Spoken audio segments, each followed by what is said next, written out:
Hello friends, ఈరోజు మనం the water magician season 1 episode 11 అనే జపనీస్ యానిమే సిరీస్ చూడబోతున్నాం. ఈ రోజు వీడియోలో ఈ ఎపిసోడ్ గురించి తెలుసుకుందాం. ఇందులో కొన్ని ఫ్లాష్ బ్యాక్ స్టోరీస్ చూపిస్తారు, కానీ నేను వాటిని అలాగే ఎక్స్ప్లెయిన్ చేస్తే మీకు ఖచ్చితంగా కన్ఫ్యూజింగ్గా ఉంటుంది. అందుకే నేను స్పాయిలర్స్తో కలిపి ఎక్స్ప్లెయిన్ చేస్తాను. అప్పుడే మీకు కథ క్లియర్గా అర్థమవుతుంది. సరే, ఇక సోది లేకుండా ఈ రోజు కథలోకి వెళ్ళిపోదాం. ఈ రోజు మనం చూడబోయేది the water magician season 1 episode 11. ఇప్పుడు మనకు ఒక ఫ్లాష్ బ్యాక్ స్టోరీ చూపిస్తున్నారు. ఎర్రటి జుట్టు ఉన్న ఒక అబ్బాయిని గుర్తుంచుకోండి. అతను ఒక బ్లాక్ స్మిత్ దగ్గర పనిచేస్తున్నాడు. ఆ మంటలను చూస్తున్నప్పుడు అతనికి ఏదో తెలియని ఆనందం కలుగుతోంది. నేను ట్రై చేస్తానని సుత్తి తీసుకుని అతను కొడుతున్నాడు. మాస్టర్, మీరు నిజంగా గ్రేట్, అస్సలు రెస్ట్ తీసుకోకుండా ఇది ఎలా చేస్తున్నారో అని ఆ అబ్బాయి పొగుడుతున్నాడు. బ్లాక్ స్మిత్ దగ్గర పని పూర్తి చేసుకుని ఆ అబ్బాయి తన ఇంటికి వెళ్తాడు. అమ్మ వంట చేస్తోంది, వెళ్ళి సహాయం చెయ్యని నాన్న చెప్తాడు. అతను చిన్నప్పుడే ఫైర్ మ్యాజిక్ తో పొయ్యి వెలిగిస్తాడు. ఆస్కార్ అని అమ్మ పిలుస్తుంది, కాబట్టి ఆ ఇన్ఫర్నో మెజిషియన్ ఈ అబ్బాయి ఆస్కార్. అక్కడికి వాళ్ళ నాన్న వస్తారు. మీ అబ్బాయి మంటను బాగా కంట్రోల్ చేశాడు, అందుకే కత్తి చాలా బాగా వచ్చింది అని బ్లాక్ స్మిత్ ఎక్స్ప్లెయిన్ చేస్తాడు. బహుశా అతను ఇప్పుడే ప్రాక్టీస్ మొదలు పెడితే పెద్దయ్యాక అది అతనికి ఇంకా బాగా యూస్ అవుతుంది అని బ్లాక్ స్మిత్ చెప్తాడు. ఆస్కార్ వాళ్ళ నాన్న కలిసి అడవికి వేటకు వెళ్తారు. పర్వాలేదు ఆస్కార్, నీ ఫస్ట్ టైం వేటలోనే నువ్వు అద్భుతంగా వేటాడమని చుట్టుపక్కల వాళ్ళు పొగిడితే మా మాస్టర్ నా కోసం విల్లు చేశారు, అందుకే చేయగలిగాను అంటాడు. రాత్రి ఊరి విందులో అందరూ ఆనందంగా తింటారు. ఆస్కార్ వాళ్ళ నాన్న మిగతా వాళ్ళు విడిగా మాట్లాడుకుంటారు. దొంగలు మన ఊరి మీద పడబోతున్నారు, దాదాపు 50 మంది మనల్ని అటాక్ చేయడానికి వస్తున్నారు, మనం రెడీగా ఉండాలి అని మాట్లాడుకుంటారు. ఎందుకంటే రాయల్ ఆర్మీ సోల్జర్స్ ఇక్కడికి వచ్చేలోపే దొంగలు అటాక్ చేయబోతున్నారు. వాళ్ళు అటాక్ చేసేస్తారు. సో విలేజర్స్ అటాక్ చేద్దామని రెడీగా ఉన్నప్పుడు అంతా వాళ్ళు అనుకున్నట్టే జరుగుతుంది. వస్తున్న బ్యాండిట్స్ అందరినీ కూడా దూరం నుంచే వీళ్ళు అటాక్ చేసి చంపేస్తున్నారు. మిగతా బ్యాండిట్స్ అందరినీ కూడా మేము ఆపుతాము. ఆస్కార్, నువ్వు వెళ్ళి మీ అమ్మని ప్రొటెక్ట్ చేయి సరేనా అని చెప్పి ఇప్పుడు వాళ్ళ నాన్న ఆ విలేజ్ చీఫ్ వెళ్తున్నారు. ఆ బ్యాండిట్ లీడర్ ఫ్రెండ్స్ దాటి లోపలికి దూకేశాడు, మిమ్మల్ని వెయిట్ చేయించినందుకు సారీ అని చెప్పి ఆ బ్యాండిట్ లీడర్ ఇప్పుడు ఆ తలుపు తెరిచి లోపలికి వస్తున్నాడు. ఒక పక్క నుంచి వాడు తలుపు తీయడం వల్ల ఇప్పుడు బ్యాండిట్స్ అంతా ఊర్లోకి వచ్చేసారు.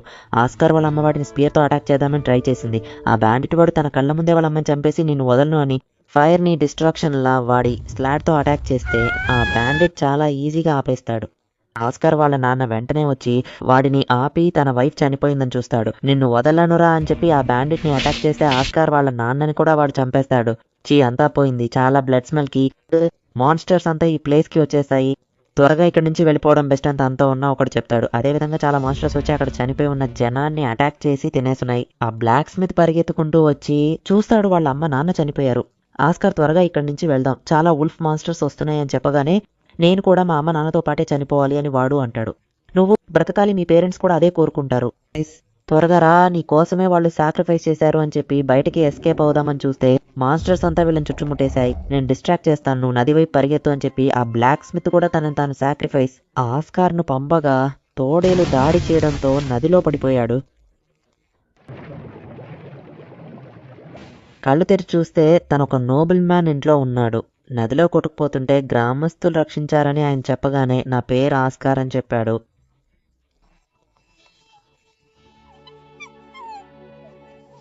నిజానికి రెడ్ హెయిర్ ఉన్న వాళ్ళ గురించి ఒక లెజెండ్ స్టోరీ ఉంది. వాళ్ళకి ఫైర్ గార్డ్ అఫెక్షన్ ఉంటుందని నేను విన్నాను. సో నీకు రెడ్ హెయిర్ ఉందంటే ఫైర్ గార్డ్ బ్లెస్సింగ్ ఖచ్చితంగా ఉన్నట్టే కదా, మనం ఇలా కలవడం విధి అనిపిస్తోంది, నువ్వు నాతోనే ఉండు అని అడగానే నాకు వెళ్ళడానికి వేరే దారి ఏది లేదని ఆస్కార్ కూడా ఓకే చెప్తాడు. నీకు ఎడ్యుకేషన్ ట్రైనింగ్ అన్ని నేనే ఇస్తానని ఆమె చెప్తుంది. ఆస్కార్ సరే అని నేను కత్తితో ఫైట్ చేయడం నేర్చుకోవాలి, ఇంకా స్ట్రాంగ్ గా కూడా మారాలి అని అంటాడు. స్లేవ్ కి హెల్ప్ చేసిన ఆ ఎల్రా ఇల్లు కూడా ఇప్పుడు పూర్తిగా తగలబడిపోతోంది. మళ్ళీ బాండిట్స్ వచ్చి అటాక్ చేశారు. ఆ ఎల్రాని తన కళ్ళ ముందే చంపేశారు. ఆస్కార్ అటాక్ చేద్దామన్న ఆవేశంలో కత్తిపోట్లు తింటాడు. అరే అంత అయిపోయింది కదా, టైం అయిపోయింది అని ఎవరో పిలుస్తారు. తన పేరెంట్స్ ని చంపిన అదే బాండిట్ ఇతను అని ఆస్కార్ కి అర్థమవుతుంది. కోచి అనే ఆ బాండిట్ పేరు మాత్రమే ఇప్పుడు ఆస్కార్ మైండ్ లో తిరుగుతోంది. అతని హెయిర్ కలర్ వైట్ గా మారిపోయింది. వాళ్ళు నెక్స్ట్ బాస్కనా అనే ప్లేస్ కి వెళ్తున్నారని అతనికి అర్థమవుతుంది. ఇప్పుడు సీన్ కరెంట్ టైం లైన్ కి షిఫ్ట్ అవుతుంది. గిల్డ్ మాస్టర్ కి బదులుగా అబెల్ ఇప్పుడు పార్టీలో జాయిన్ అయ్యాడు. ఆర్టిఫాక్ట్ యూజ్ చేసి వీళ్ళు సీక్రెట్ గా ఈ ప్లేస్ లో మాట్లాడుకోవచ్చు అని ఆ మర్చెంట్ చెప్పి హెల్ప్ అడగగా మీరు గిల్డ్ మాస్టర్ తోనే మాట్లాడాలని అతను అంటాడు. లోన్ లో అడ్వెంచరర్స్ కి బిగినర్స్ క్లాస్ ఎలా పెడుతున్నారో విట్నెస్ లో కూడా అలాగే చేయాలని అతను అడుగుతున్నాడు. అది కూడా చాలా మంచి ఐడియానే. గిల్డ్ అర్జున్ లోపలికి వెళ్లే వాళ్ళు ఎక్కువగా చనిపోరని ఆమె చెప్తుంది. కానీ ఇన్స్ట్రక్టర్గా ఎలా ఉండాలో చాలా మందికి తెలియదు. సో లోన్ అఫీషియల్ కోర్స్లో ఆ ఇన్స్ట్రక్టర్ కూడా జాయిన్ అవ్వాలి. ఆ ఇన్స్ట్రక్టర్ అక్కడ నేర్చుకుంటే మా కంట్రీకి అది చాలా హెల్ప్ అవుతుంది అని చెప్పగానే మీ మోటివ్ కరెక్ట్గానే ఉంది. సో హెల్ప్ చేయడానికి నాకేం ప్రాబ్లం లేదని అతను అంటాడు. నేను తినొచ్చా అని అడగగా నా కడుపు ఖాళీగా ఉంటేనే ఫాస్ట్గా పరిగెత్తగలను, ఎమర్జెన్సీ వస్తే ఫాస్ట్గా వెళ్ళాలి కదా అని చెప్తుంది. ఇంకేం లేదులే, ఏమీ జరగకూడదని మిగతా వాళ్ళు అనగా నేను కూడా అదే జరగాలని కోరుకుంటున్నాను అని ఆస్కార్ అంటాడు. ఆ ఏరియా మొత్తం ఫైర్ అటాక్ జరుగుతోంది. ఆ పార్టీ హాల్ అంతా ఒక వార్ జోన్ లాగా మారిపోతోంది. ఇప్పుడు ఫ్రెండ్స్, ఫియోనా తన బ్రదర్కి ఏమైందో అని పరిగెత్తుకెళ్ళి చూసి ఆ ప్లేస్ చుట్టూ ఒక బారియర్ వేస్తుంది. ఫియోనా హీలింగ్ ఆపి నన్ను కాపాడటం వదిలేసి నిన్ను కాపాడుకోవడానికి మానాన్ని సేవ్ చేసుకో అని కార్నర్ అంటాడు. కానీ ఆమెకు అతన్ని వదిలి వెళ్ళాలని అస్సలు లేదు.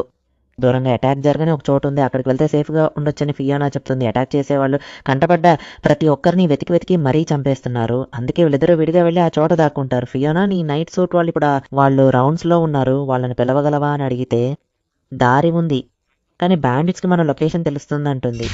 అయినా పర్లేదు చేయమంటే తను ఎమర్జెన్సీ సిగ్నల్ ఇస్తుంది. ఆ సిగ్నల్ ఆస్కార్ ఇంకా అతని మనుషులు ఆ సిగ్నల్ ని చూస్తారు. వారికి అదేంటి ఫైర్ వర్క్స్ లా ఉందని మన హీరో చూస్తాడు. ఆ ఆస్కార్ ఇక్కడికి వచ్చే వరకు మనం తట్టుకుంటే చాలని కార్నర్ చెప్తాడు. ఎనిమీస్ కూడా మీ లొకేషన్ కనిపెట్టి అటాక్ చేయడానికి వస్తున్నారు, వాళ్ళు మనల్ని చంపాలనే చూస్తున్నారు. సో ప్రాణాలతో బయటపడాలంటే మనకి ఇప్పుడు వేరే దారి లేదు. ఫియోనా ఇంకా మిగతా వాళ్ళు అనుకుంటారు. తర్వాత ఫాస్ట్ గా ఆ చోటికి వస్తారు.